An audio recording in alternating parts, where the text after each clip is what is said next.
Alright, today we're taking a look at an interesting GPU from early 2008. This is the ATI Radeon 3870X2. It's a dual GPU card that was definitely high-end when it was released. I have some specs from Tech Power up on the right, and here's the GPU-Z info.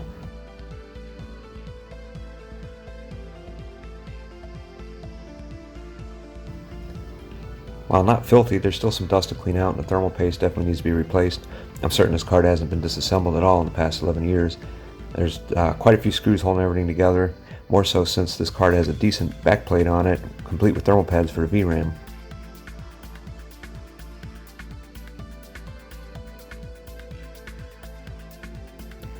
Since there are two GPU dies, there are also two tension brackets to remove as well as an I/O plate on the end of the card.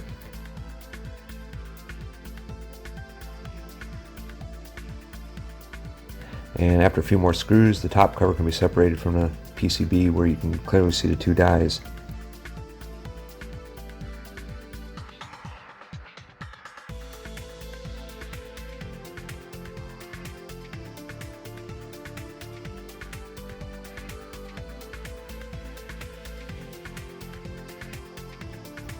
The top cover is made up of several parts, including a fan, shroud, a copper heatsink, and an aluminum heatsink for the GPU dies, and a substantial aluminum heatsink plate for the rest of the components that's interestingly painted red. You would think that would affect heat transfer to some extent over just plain bare metal, but I guess for aesthetic purposes they painted it red.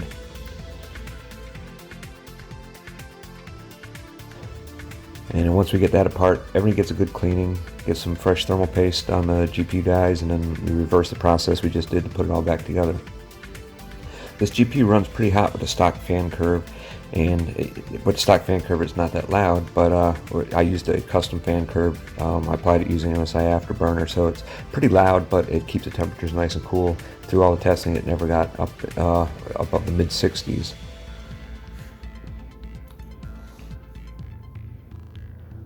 I guess my goal here really is to find out how well both GPUs will work together and perform at 1080p resolution and using Windows 10. So as soon as we get it back together, we're going to start some of the benchmarks.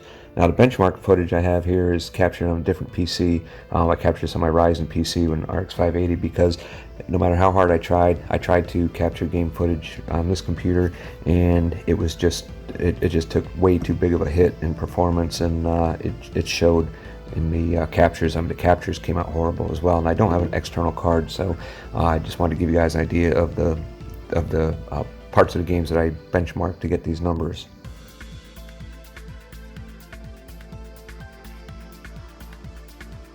And a quick rundown of the test system. We have a AMD FX8350 in stock configuration with 8GB of DDR3 1866 RAM.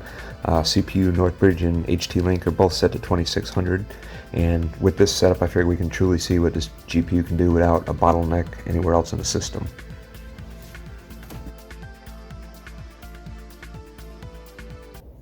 Okay, up first is Flat Out. This game from 2005. Both GPUs scaled perfectly at 99% usage each, but there were a couple times the screen would just freeze for a split second, but that was not very often, and other than that, it was extremely smooth to play.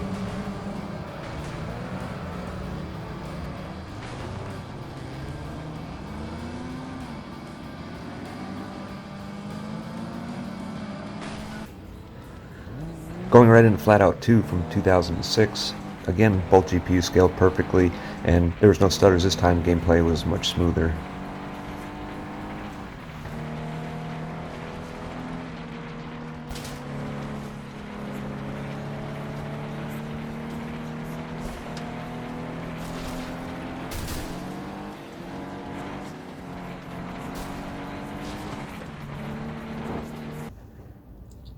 Stalker, Call of Pripyat from 2010 ran well, both GPUs scaled well, and there was an occasional quick stutter, but I get that on this game even on my Ryzen system, as you can see in the footage here.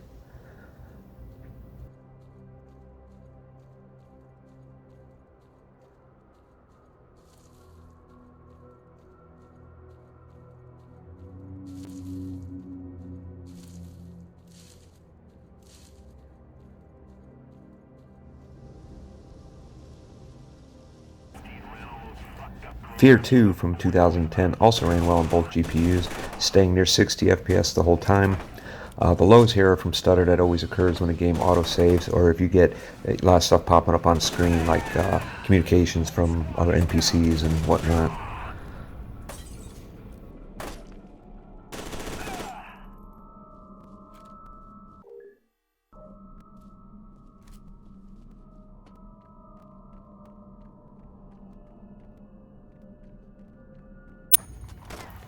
Far Cry 2 from 2008 also utilized both GPUs perfectly and was just an excellent showing for this card.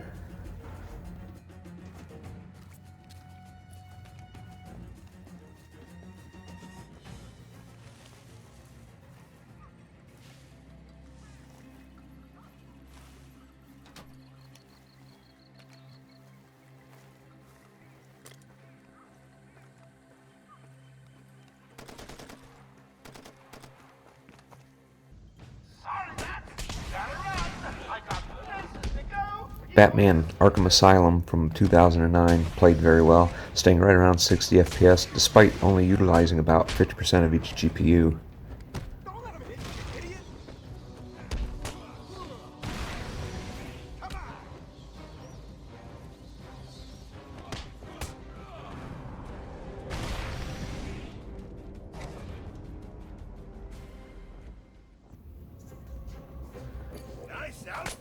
However, Batman Arkham City from 2011 was excellent. Both GPUs were fully utilized and the game maintained 60 FPS no problem.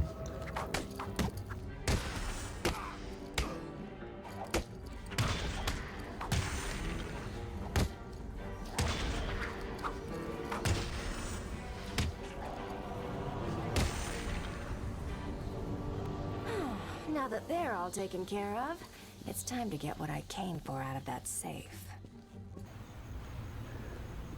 Tomb Raider Anniversary from 2007 fully utilized both GPUs with an average frame rate over 250. The lows here are mainly from cutscenes because every time there's a cutscene the FPS drops down to 30.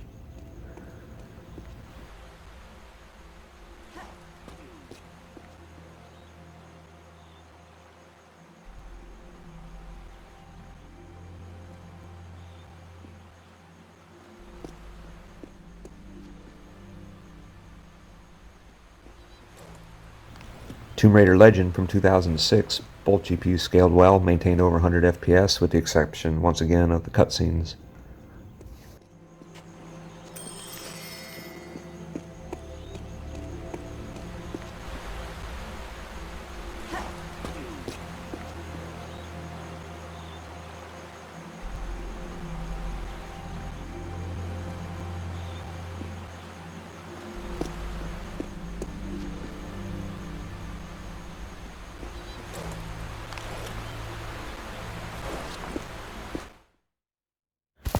Tomb Raider Underworld, same thing. Perfect scaling, good FPS, and you'll see the lows here are once again from the cutscenes.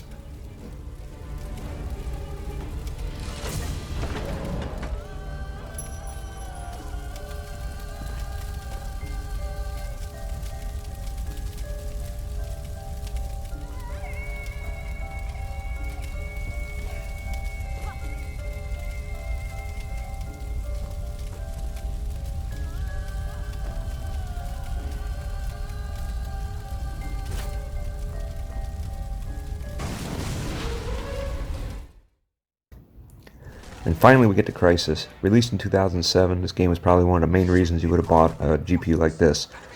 Although 720p would have been more common at the time, I tested it at 1080p on a medium preset and the GPU really held up. Average FPS was still over 60.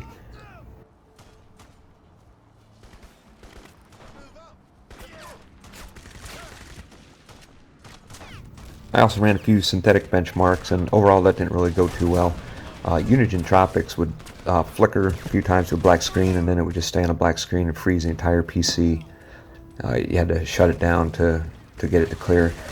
Unigine Valley had its own set of issues. While it ran perfectly on a single 3870, with the 3870 X2, it would artifact like crazy even though it was utilizing both GPUs. And I tried a couple different drivers, you know, after I was done with all this testing, and I could never get rid of this issue. So it doesn't seem to want to cooperate with this one here. But Unigine Heaven, however, was able to run and get a decent score, practically doubling the graphics score to single 3870. Same with 3D Mark Vantage, practically doubled the single GPU score.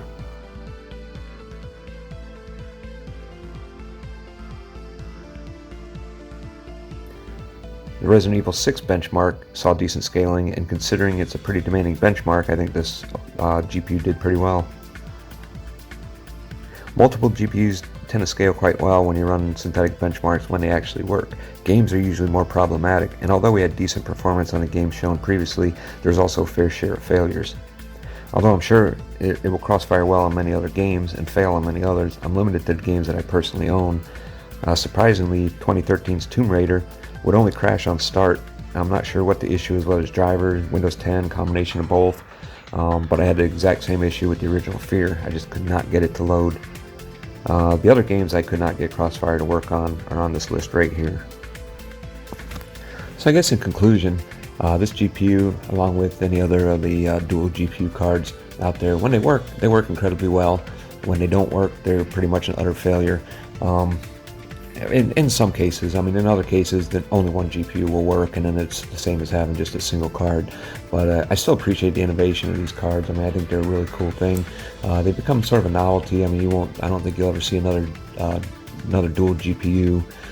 And matter of fact, Crossfire and SLI support is being dropped. So, it's part of PC history, and I just think it's really cool, and I enjoy playing with it. I'd really like to get a newer one.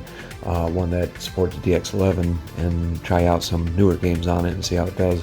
But until that day, this is the one I got, so this is the one that we tested. So I thought it was pretty interesting. No telling what we'll find to play around with next, so we'll see you on the next one.